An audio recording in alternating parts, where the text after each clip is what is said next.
महाराष्ट्र शासनाच्या तर्फे विशेषतः सांस्कृतिक विभागाच्या तर्फे सर्वत्र महाराष्ट्रभर जे आहे वेगवेगळ्या प्रकारचे कार्यक्रम जे आहे ते राबवण्यात येत आहेत। त्याचबरोबर बिरसा मुंडा यांची 15 नोव्हेंबरला जयंती आहे आणि त्यानिमित्ताने त्यांच्या स्मृतीस अभिवादन करण्यासाठी या ठिकाणी आदिचित्र नावाचं एक प्रदर्शन भरलेलं आहे कलेचं। आणि या कला प्रदर्शनामध्ये आदिवासी चित्रांचे वेगवेगळ्या प्रकारच्या चित्रांचं जे आहे या ठिकाणी प्रदर्शन या ठिकाणी आयोजित करण्यात आलेलं आहे। आणि त्याचं उद्घाटन जे आहे कार्यक्रमाचं ते आपल्या राज्याचे आदिवासी विकास मंत्री डॉक्टर अशोक उईके यांच्या हस्ते करण्यात आला आहे। तर तुम्ही पाहू शकता इथल्या प्रत्येक चित्र प्रत्येक कलेच्या मागे हे आदिवासी समाजाची आदिवासी संस्कृतीची आणि त्याचबरोबर त्यांची समाज व्यवस्था आहे त्यांची परंपरा आहे त्याबद्दलचे वेगवेगळे प्रदर्शन जे आहे त्या ठिकाणी आहे त्याच्यातून संदेश देण्याचा त्या चित्रातून त्या कलेतून प्रयत्न असतो। वारली पेंटिंगच्याबद्दल आपण ऐकलेलं आहे ही एक आंतरराष्ट्रीय स्तरावरची कला आहे आणि त्यामुळे ती एक आदिवासी कला आदिवासी संस्कृती जी आहे ती व्यक्त करणारी एक कला आहे आणि ती एक अतिशय उत्तम आणि खूप बारकाईने रेखाटलेली कला असते ज्याचं या ठिकाणी प्रदर्शन आयोजित करण्यात आलेलं आहे। इथे अनेक लोक येत आहेत या प्रदर्शनाबद्दल जाणून घेत आहेत। बरं या प्रदर्शनात या कलेबद्दलची वेगवेगळ्या या कलेमध्ये असणारे वेगवेगळे प्रकार आहेत त्याबद्दलची देखील माहिती जी आहे ती सविस्तर देण्यात आलेली आहे ज्यामुळे इथे येणाऱ्या लोकांमध्ये या कलेबद्दलची माहिती मिळेल आणि त्याचबरोबर जागरूकता त्यांच्यामध्ये निर्माण होईल या कलेबद्दल त्यांच्या संस्कृतीबाबत आदिवासी लोकांचे जे समाज जे आहे त्यांच्या संस्कृतीबद्दलची माहिती त्यांना मिळेल याचं नियोजन या ठिकाणी करण्यात आलेलं आहे। तुम्ही पाहू शकता वारली पेंटिंग आपण ज्याबद्दल बोलत होतो आत्ताच अगदी बारकाईने कुठल्याही पेपरवर नाही तर एका कपड्यावर जो आहे ती ही जी कला उतरवली जाते अतिशय बारकाईने रेखाटलेली ही कला आहे। तुम्ही पाहू शकता अत्यंत सुंदर पद्धतीने ही कला आहे आणि ह्या कलेच्या माध्यमातून जे आहे आदिवासी परंपरा जी आहे संस्कृती त्यांची समाज व्यवस्था त्यांची अगदी जीवनशैलीपासून त्या सगळ्या गोष्टी ज्या आहेत त्या या ठिकाणी रेखाटलेल्या असतात। त्यामुळे ही कला फक्त कला मनोरंजन नाही तर ही एक समाज एक संस्कृती दाखवणारी एक व्यक्त करणारी चित्रातून कलेतून ही अशी या प्रकारची एक कला आहे।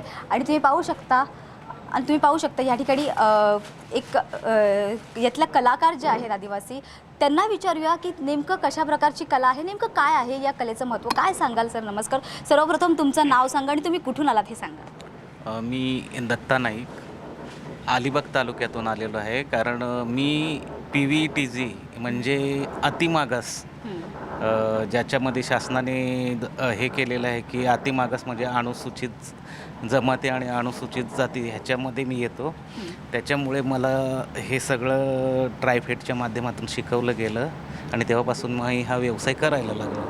काय नेमकं या कलेबद्दल काय सांगाल कशी असते ही कला कशी रेखाटली कारण ही कागदावर रेखाटलेली चित्र नसतं तर हे एका कापडावर रेखाटली त्यामुळे ती किती चॅलेंजिंग असतं किती तुम्हाला ह्या सगळ्यामध्ये या आव्हानं येतात काय सांगाल।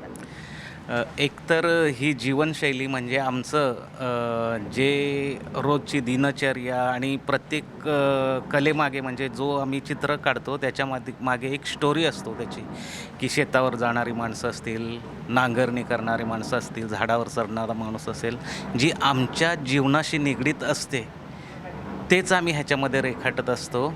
आणि ह्याच्यामध्ये कसं असतं की जिथे जिथे प्रदर्शनं लावली जातात तिथे तिथे आम्हाला बोलवलं जातं आणि त्याच्यावरच आमचं उदरनिर्वाह चालत असतं। खूपच सुंदर कला आहे अशीच एक कला जी आहे ती साकारणारे कलाकार आपल्यासोबत आहेत आणखी त्यांनाही विचारूया। सर नमस्कार काय सांगाल तुमचं नाव सांगा आणि तुम्ही कुठून आलात। नमस्कार मी डहाणून आलो अच्छा वारली पेंटिंग घेऊन आणि तुमचं माझं नाव ढाकट विठ्ठल कडू ती वारली पेंटिंग बनवतो। अच्छा आज मला सांगा साधारणपणे किती चित्र तुम्ही काढलेले आहेत आणि एक चित्र काढण्यासाठी एक हे पान भरण्यासाठी साधारण किती टाइम लागतो। एक दिवस ही पेंटिंग 2 दिवस लागते। 2 दिवस 2 दिवस एकदम लहान काढायचं ना जल्दी नाही होत दिमाग लावून करावं लागते। व काय नेमकं कशा प्रकारचे असते ही पेंटिंग कसे तुम्ही काढायला सुरुवात करता। भाताची शेती करतो शेती आणि लगीनवरात तारपाराच लग्नाचा चौक बनवतो आम्ही भीतीवर आणि ते शिनाने लावलं ते शिनाने फेविकॉल मिक्स केलं त्याच्यावर पेंटिंग केली पर्सनल कलरने। अच्छा परत चांदणी पिठाने भीतीवर काढायचं पण त्याचा निघत ना, त्याच्यामुळे याच्यावर जेव्हा गिरू आहे, हां. गिरू आणि फेविकॉल हं. मिक्स केलं अच्छा. तर त्याच्यावर बनव पोस्ट कलर. अच्छा, म्हणजे रंगामध्ये फेविकॉल मिक्स केलं जातं, ज्यामुळे हा रंग जो आहे तो कपड्यावर त्याची पकड चांगली बसेल आणि तो रंग जो आहे तो निघणार नाही याची देखील काळजी घेतली जाते. तो कुठेतरी सायंटिफिकली वैज्ञानिक दृष्टिकोनातून देखील हे चित्र रेखाटलं जातं, कारण कागदावर नाही तर हे कपड्यावर रेखाटलं जातं. त्यामुळे वर्षानुवर्ष जो आहे तो हा कपडा असाच राहतो, त्याच्यामध्ये कुठल्याही प्रकारचे काय सांगाल का याच्याबद्दल काय सांगाल? हा कपड्यावर जे तुम्ही काढलं जातं तर कपडा हा खराब होणं वगैरे ह्या सगळ्याची काळजी घेतली जाते का? भिजल्यानंतर कपडा ह्याच्यातून नंतर येतं फेविकॉल ये ना हां मॅडम, फेरम करावं लागतं, फेरम हां. काचामध्ये. अच्छा, काचेमध्ये फ्रेम करा. हां ना, कागदावर म्हणजे नाही टिकत, कपड्यावर जास्ती टिकते ना. अच्छा, हां, किती वर्ष टिकू शकतं हे जास्तीचे काढल्यानंतर? 50-60 वर्ष तरी. 50-60 हो. वर्ष. म्हणजे 50-60 वर्ष जी आहे ती या कलेला कुठल्याही प्रकारे काही नुकसान पोचणार नाही याची देखील काळजी घेतली जाते. त्यामुळे कुठेतरी वैज्ञानिक दृष्टिकोनातून देखील हे चित्र रेखाटण्याची ही कला सादर करण्याचा प्रयत्न असतो आणि त्यामुळे वारली पेंटिंग जी आहे ती खरं तर जगप्रसिद्ध आहे आणि जगात अनेक ठिकाणी हे जे चित्र, ही जी कला आहे ती वापरली जाते. अनेक ठिकाणी जे आहे ते एक आपला कुठलेही कार्यालय असेल तर तिथे देखील तुम्हाला अशा प्रकारची चित्र पाहायला मिळतात आणि अशा प्रकारचे अनेक प्रदर्शन जे आहे ते आयोजित करण्यात येतात, ज्या ठिकाणून अशा प्रकारच्या कलेची जी आहे त्या कलेला वाव मिळेल आणि त्याबद्दलची माहिती लोकांपर्यंत पोहोचेल. आपण आणखी काही कला इथल्या पाहूया. त्याबरोबर बिरसा मुंडा यांना खरं तर त्यांच्या स्मृतीस अभिवादन करण्यासाठी ह्या प्रकारचं एक्झिबिशन भरलेलं आहे, या प्रकारचं प्रदर्शन या ठिकाणी आयोजित करण्यात आलेलं आहे. त्यामुळे अनेक प्रकारच्या कला म्हणजे प्रत्येक तुम्ही जर चित्र पाहाल तर प्रत्येक चित्राच्या मागे काही ना काहीतरी त्यांची आपली एक कहाणी आहे, काहीतरी संदेश देण्याचा प्रयत्न आहे. अशाच प्रकारे तुम्ही पाहू शकता अत्यंत बारकाईने वेगवेगळे रंग वापरून ह्या ठिकाणी सिम्बॉलिकली देखील त्या लोकांनी जे आहे आपली कला सादर करण्याचा प्रयत्न केला आहे.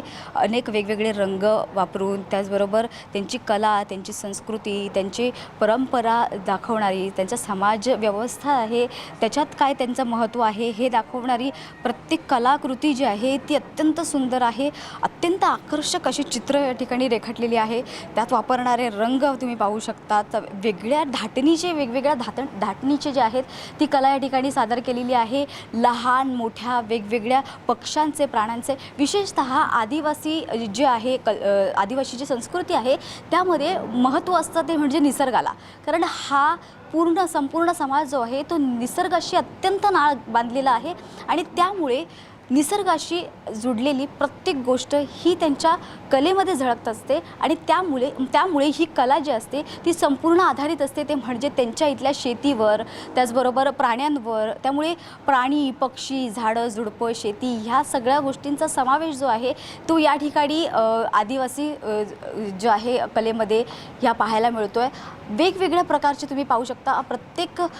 प्रत्येक चित्रामध्ये वेगवेगळ्या प्रकारचे प्राणी, पक्षी या ठिकाणी तुम्ही पाहू शकता, ज्या ठिकाणी घोडे, हरिण, वाघ ही अनेक प्रकारचे जीव जे आहेत निसर्गात पृथ्वीतलावर असणारे जे अनेक जीव आहेत त्यांचा जो संबंध आहे, ज्यांच्या निसर्गाशी नाळ जोडलेला जो आदिवासी समाज आहे त्यांनी आपल्या कलाकृतीतून देखील ह्या गोष्टींना, निसर्गाला वाव देण्याचा प्रयत्न केलेला आहे आणि त्यामुळे अनेक प्रकारच्या धाटणीचे, अनेक प्रकारच्या वेगवेगळ्या प्राण्यांचे, वेगवेगळ्या रंगांचा वापर करून, वेगवेगळ्या पद्धतीच्या रंगांचा वापर करून या ठिकाणी चित्र रेखाटण्यात आलेली आहे आणि अत्यंत सुंदर पद्धतीची ही कला.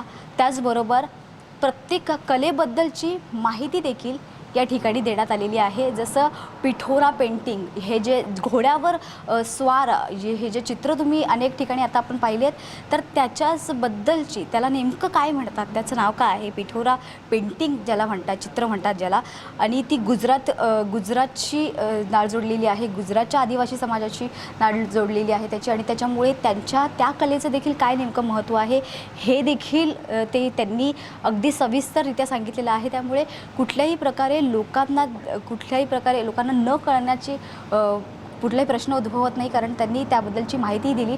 त्याचबरोबर पक्षी दिसतील तुम्हाला या ठिकाणी, प्राण्यांसोबत पक्षी देखील तुम्हाला दिसतील. हिरवा रंग जास्तीत जास्त ठिकाणी वापरल्याचं दिसतं, कारण हिरवा रंग झाडाझुडपांना रिप्रेझेंट करतो आणि त्यामुळे अतिशय सुंदर प्रकारची चित्रकला जी आहे ती या ठिकाणी रेखाटण्यात आलेली आहे. मोर या ठिकाणी रेखाटलेला आहे. अत्यंत सुंदर बारीक काम केलं. तुम्ही जर बारकाईने पाहाल तर अगदी छोट्या छोट्या गोष्टींची, छोट्या छोट्या डिटेल्स जे आहेत त्यांनी हे कुठेही त्यांच्याकडून मिस होता कामा नाही याची त्यांनी काळजी घेतलेली आहे. अगदी बारकाईने जे आहे हे चित्र संपूर्ण रेखाटलेलं आहे. ही संपूर्ण कलाच इतक्या अत्यंत बारकाईने वेळ घेऊन आणि अगदी महत्त्वाची म्हणजे कुठलीही कला त्यांनी वेळ घेऊन अक्षरशः ह्या चित्राचं सादरीकरण त्यांनी केलेलं आहे. अत्यंत सुंदर अशा पद्धतीचं या ठिकाणी प्रदर्शन भरलेलं आहे. त्यामुळे प्रत्येकाने अशा प्रकारचे प्रदर्शन जाऊन बघणं गरजेचं आहे. जी महाराष्ट्रातील सगळ्याच ज्या कला ज्या आहेत, ज्या समाजाबद्दलची माहिती, जी संस्कृती परंपरा जी खूप लोकांना माहीत नाही आहे त्याबद्दलची माहिती देणारे हेच अशा प्रकारचे प्रदर्शन असतात, जे खरंच आयोजित करणं आणि अशा प्रकारे अशा प्रदर्शनाला भेट देणं ही प्रत्येक नागरिकाची जबाबदारी आहे. त्यांनी देखील येऊन ह्या सगळ्याची माहिती घेणं अत्यंत गरजेचं आहे. कॅमेरामॅन अनिकेतसोबत मी प्रतीक्षा, आवाज इंडिया मराठी.